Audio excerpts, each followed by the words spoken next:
Hi, here we are with evidence not seen, continued.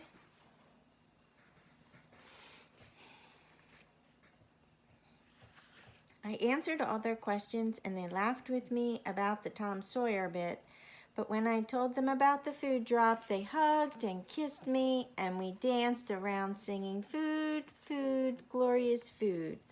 It didn't take much to start a revelry at this juncture. Just a little food. Before it was dark, everything was organized. Mr. Yamaji very obligingly brought out a bolt of white material that we tore into strips for markers. Sweet 17 offered his help. The drop went off without a hitch, except for poor little Borgty Rout's reaction. Even though the planes were flying very low, the impact of the drop caused the friction lids to fly off the tins and the contents sprayed upward like geysers. Except for one tin. There it sat, its lid still in place. When Borgty saw his mother start towards it, he jumped up and started screaming frantically, "Mother, don't touch it, don't touch it. It hasn't exploded yet." The tears were running down his cheeks. I ran to pick him up, thinking he was going to faint. So great was his terror. I held him tightly, repeating, "It's all right, Borgty. It's not a bomb." I motioned to Mrs. Rout's and the women to leave it. His older brother brought a tin and a lid to show him what had happened when the tin hit the ground. When he was assured it wasn't a bomb, we fetched the tin, opened it, and showed him what was inside. Funny. No, we didn't laugh. I felt sick with hurt and anger for Borgty and the other little ones whose emotions had been so ravaged by the sights and sounds of war. During the gathering of the food that had been dropped, I came across a tin of sweetened condensed milk. The tin had burst and the contents were dribbling away onto the ground. What a terrible waste! I grabbed up the half-empty tin, poured the milk into my hand, and lapped it up until the tin was empty. I licked my fingers and lips, still savoring that delicious, out-of-this-world flavor. My hands were sticky, so I set off to get some water when suddenly I dashed behind the nearest tree. Wiping my mouth with a leaf, I philosophized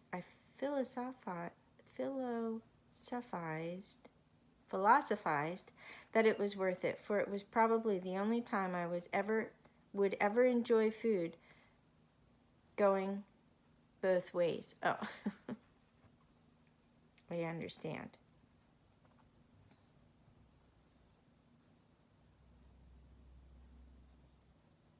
We had been so hungry for meat, and at last we were to have some. The U.S. Navy had sent us some tins of meat called Spam, and we decided that Spam was beast in its most excellent, succulent form. Do you like Spam? The generosity of the Navy in sharing so much Spam with us was quite overwhelming. When later I mentioned to some of the men how liberal and kind they had been to us, they looked embarrassed, then burst out chuckling, "My dear, you are so welcome. Would you like some more?" True to his word, Tom Sawyer had included combs and soap. Someone mentioned an additional package at the office with my name on it, so I went to see what it was. I saw Mr. Yamaji standing in the doorway. After greeting me, he went back into the office and came out carrying a package designated for Darlene Deibler, the American. He called something in Japanese to someone inside. I deduced that he had said, "Bring a pair of scissors." For seconds later, Sweet 17 handed me a pair. Mr. Yamaji wanted me to open it, so I did.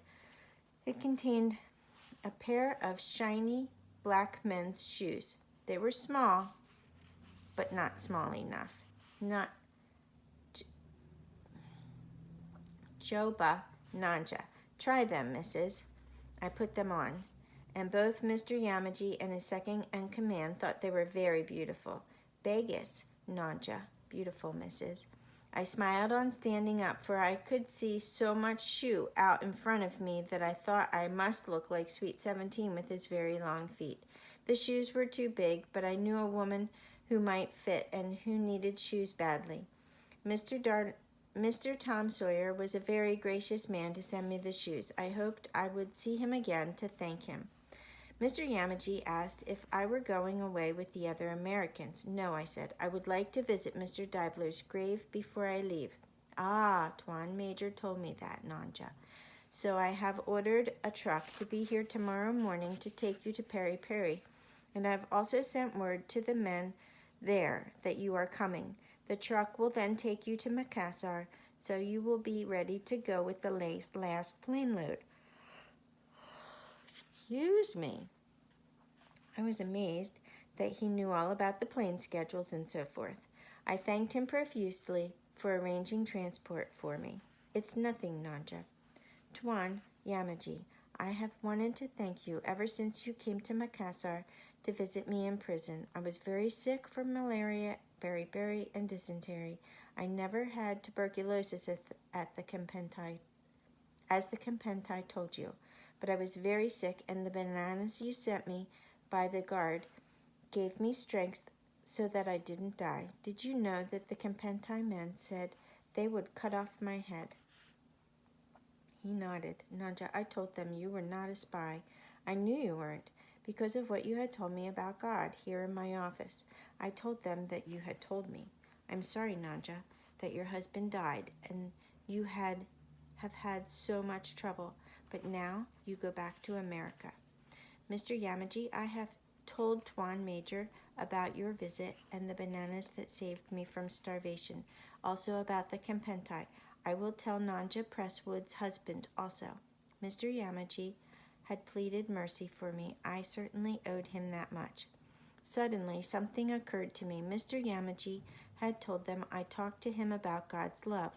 That explained why, at the last hearing, the interrogator had said to me, "But if we win the war, you would not stay and tell my people about God, would you?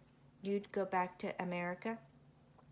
No, I wouldn't go back if God wanted me here. Do you know that God loves your people too? But the brain spoke sharply to him, and he said no more.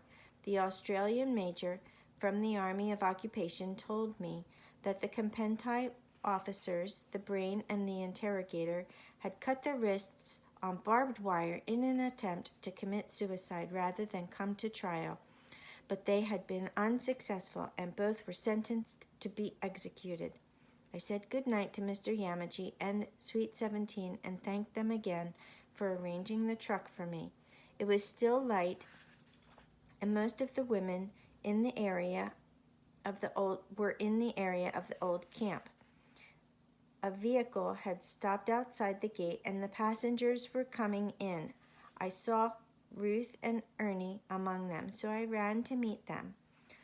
Ruth was absolutely radiant. The transformation was amazing. I felt happy to see them together again. We spoke briefly as the car was not staying long. They were aware of my plans for the next day and wanted to be sure I stayed with them when the truck brought me from Peri Peri to Makassar. Wise G knows where we're living.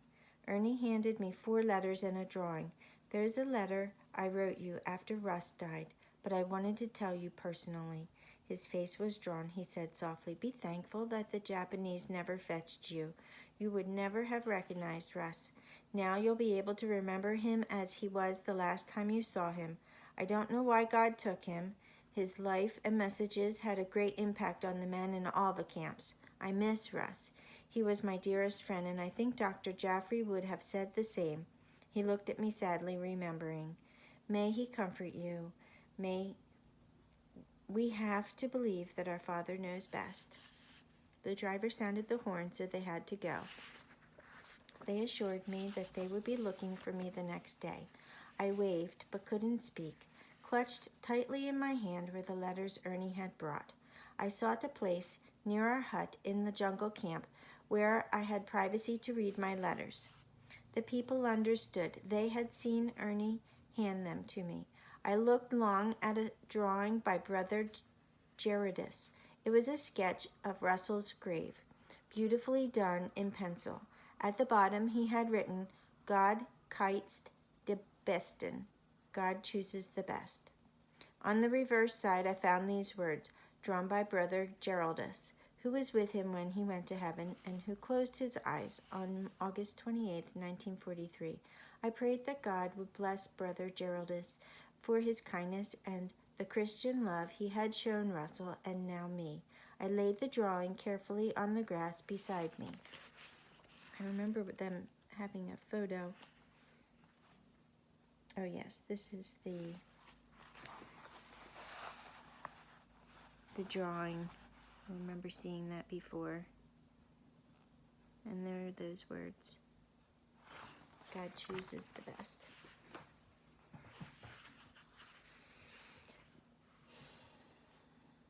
Then with trembling hands I took up a letter, carefully folded to make an envelope. I recognized the writing. It was addressed to Mrs. C. Russell Deibler Campili. The letter had been written long before Russell died. My dearest darling, the letter began. Oh my. Followed by what he dared to write about conditions. His expressions of love again included the sentence that I will never forget. My darling, I have wished 1,001 times that I had taken you away from here. I am concerned for your safety. Commending me to God's care, he closed with, I send you all my love, Russell.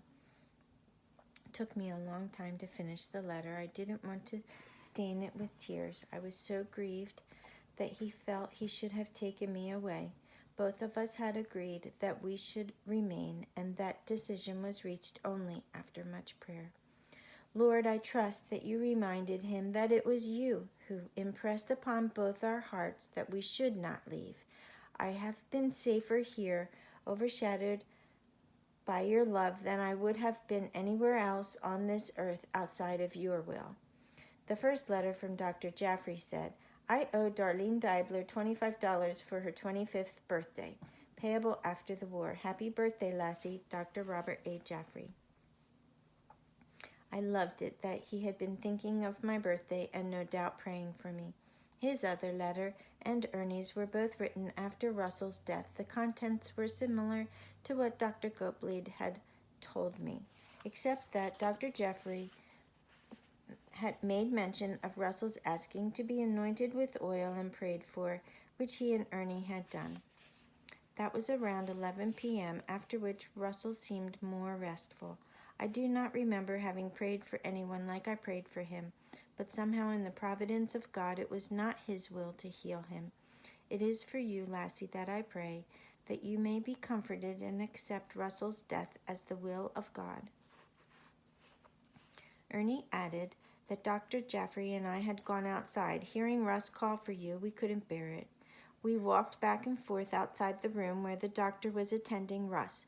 We prayed that God would spare him, not only for your sake, but for the sake of the field. He was my dearest friend, and God wonderfully used Russ from the time we were taken to Macassar in our camp, as well as the British and military POW camp. The men there were in great need. His messages left such an impression on the men that months later they could still relate the main points. Russ had wonderful rapport with men of all classes. His death brought a feeling of great loss, felt throughout the camp.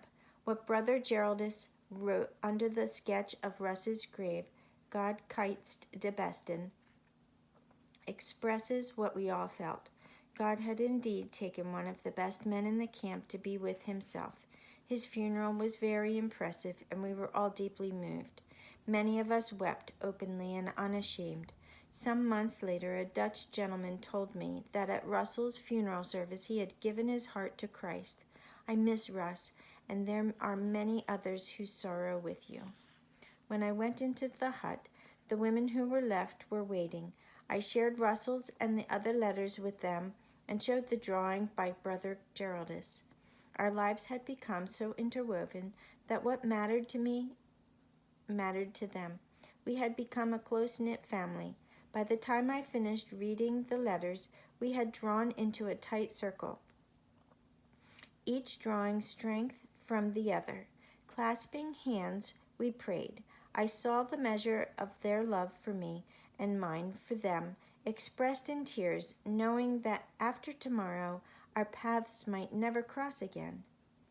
After everything was quiet, I crept into the throne room of my heart. I had not come as a petulant child to assert that a privilege had been denied me, but that I had a need to confess how wrong I had been in misjudging the whole situation. I had felt grief and anger that Dr. Jaffrey was dead, and I was denied the privilege of hearing from him all about Russell's death, and frustration at my need to just talk to him. Forgive me, Lord, for not 10 minutes later I was sitting in the commander's office with Dr. Gottlieb, who could tell me all about Russell's sickness and death. Did anyone else know about Russell's damaged heart, and that if he had lived, he might have been an invalid? Russell, an invalid. What a terrible blow that would have been to a man who had been a pioneer all his missionary life. Oh God, I must believe you do all things well. The doctor had asked me if I knew when Russell's heart might have suffered damage. I remembered the day in Makassar when he came down the gangplank of the ship, returning from his first trip over the trail to open the New Guinea field.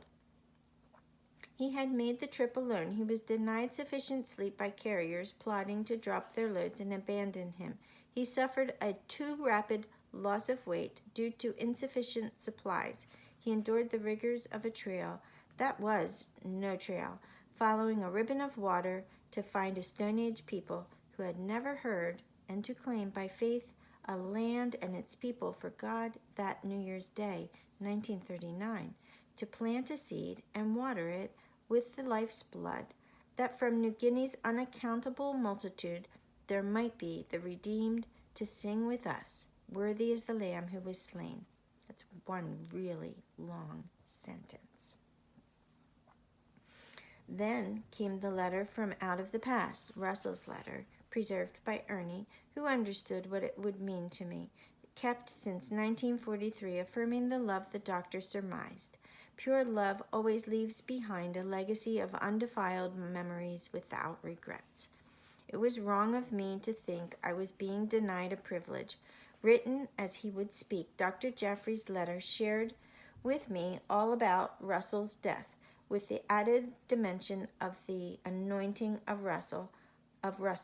God did heal him, then took him home, his heavenly home, where there is no more sickness, no damaged hearts, and no more pain.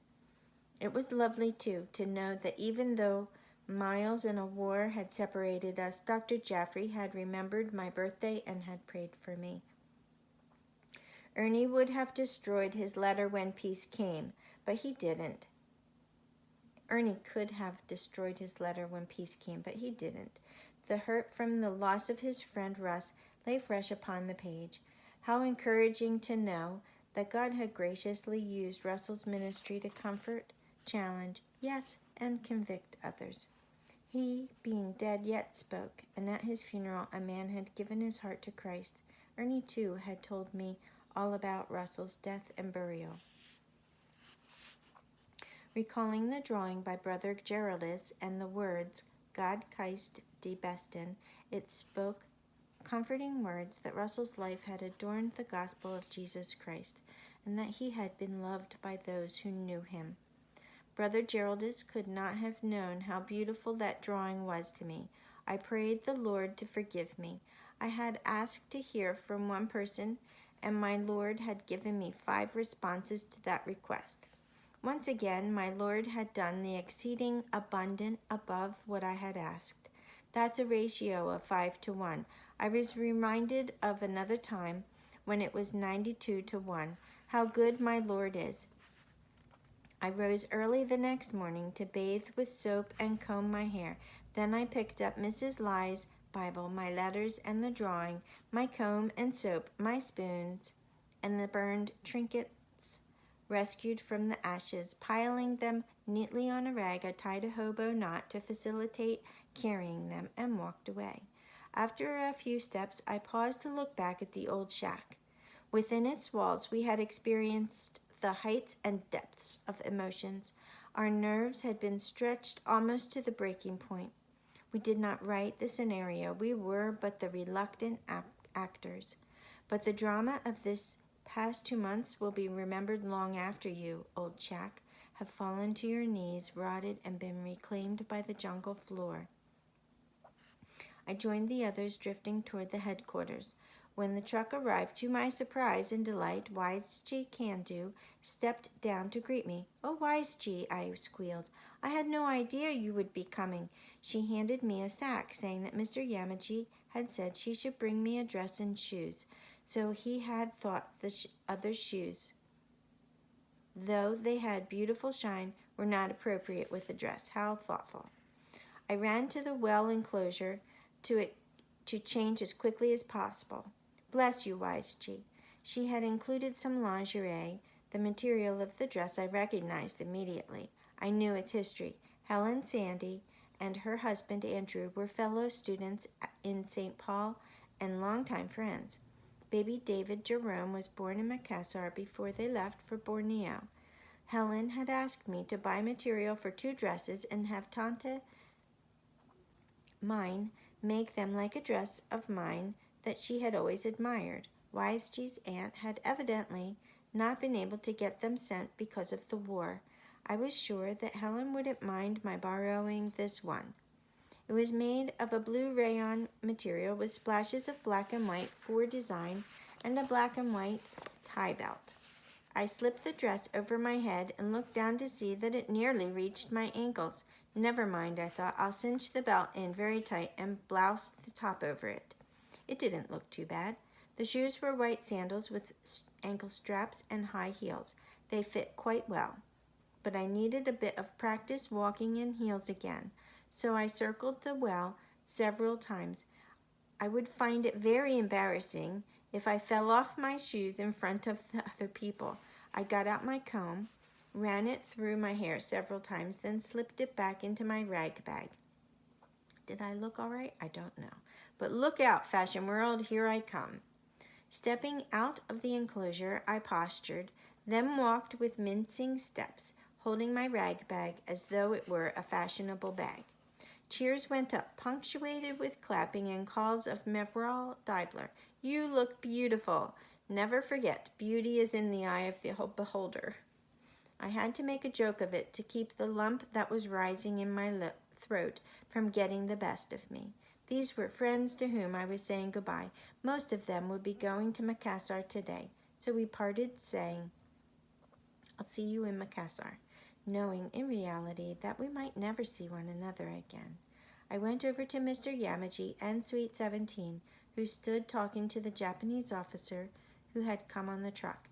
Mr. Yamaji introduced us, mentioning that he was like me. I didn't understand what he meant, so made no response except to smile and nod. He put out his hand and we shook hands. I looked toward Mr. Yamaji and Sweet 17. "I go now, Tuan, gentlemen. I want to thank you for your help in getting the truck for me. May God bless you both. Remain safely, Tuan. Thank you, Nanja. A safe journey." We bowed to each other. Then Mr. Yamaji went into his office and closed the door. That was the last time I ever saw him. Sweet 17 watched till Wise G and I were seated in the cab of the truck and the Japanese officer stood in the bed of the truck. We waved and called goodbye to everyone. Sweet 17 raised his hand in a salute, probably to the man in the back. Wise G and I talked non-stop, catching up on the news of her family and the friends from the tabernacle. It occurred to me to wonder how Wise G knew Mr. Yamaji, since she said he had asked for the dress and shoes for me. I don't know him, but he told the chaplain to get them, and the chaplain came to me. When he told me they were for you, I told him I was coming along as you were my friend.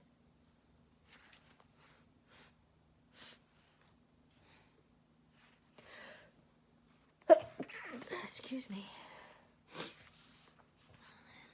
Wise G, who's the Japanese in the back? Mr. Yamaji introduced us and said he was like me. That's the Japanese chaplain. I thought you knew. He really is a true believer. The truck slowed, then turned into what had been the Peri-Peri Dutch police barracks. A gentleman stepped forward to help us down from the truck. Then others came over to introduce themselves and shake hands. Some I recognized from Makassar. The first gentleman said, that they had morning coffee ready if we would like some. Then we would go to the cemetery. Was I agreeable? I thanked him for making the arrangements. Celebes Highlands coffee is famous for its flavor, and they had the real thing to serve. It tasted wonderful after the many times used, re-roasted coffee grounds we had been using. I asked if I might have a second cup, which pleased them. We were speaking both Dutch and English. Some of the men were busy in the kitchen. The cemetery was not too distant from the camp. The men had cleaned around the graves, and each grave had flowers on it. Someone pointed to a nearby grave and said, "This is Mr. Deibler's grave." I looked at the wooden cross. There was no name on it, so I decided that Brother Geraldus must have sketched a cross on a grave. He must have just sketched a cross on a grave. His was not intended to be a true reproduction. I knelt thinking, it's like an unmarked grave. I could hear a discussion going on behind me. Then a hand was laid on my shoulder. "We're very sorry, but the man made a mistake. This is not Mr. Deibler's grave. His is over here." "Please don't feel embarrassed," I said. "It's all right." Whoever had made Russell's cross was a master craftsman. It looked like the drawing. The flower arrangements on the grave had been done with care. Everything was an expression of love for the man whom they had buried here 2 years earlier. I wept softly as a terrible sense of aloneness swept over me. When I leave here, Russell's grave will be very far away. Then the Lord gently reminded me, "You do not sorrow as those who have no hope." 1 Thessalonians 4:13. "Here are but the remains of his earthly body. He is at home with me, my child. This is not where you belong. There is a world of lonely, hurting people out there. Some are right there behind you." With the hobo knot of my rag bag, I dried my face and turned to join the waiting men. They stood with bowed heads, remembering the man, and one, no doubt, was remembering that at this graveside he had invited Christ to come into his heart.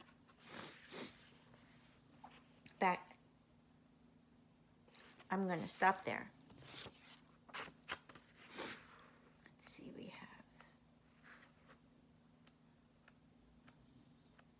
Yes, we will definitely finish this book this week. Let's say our bedtime prayer. Now I lay me down to sleep. I pray the Lord my soul to keep. Guide me gently through the night and wake me with the morning light. Amen. I hope you sleep well, and I'll see you tomorrow.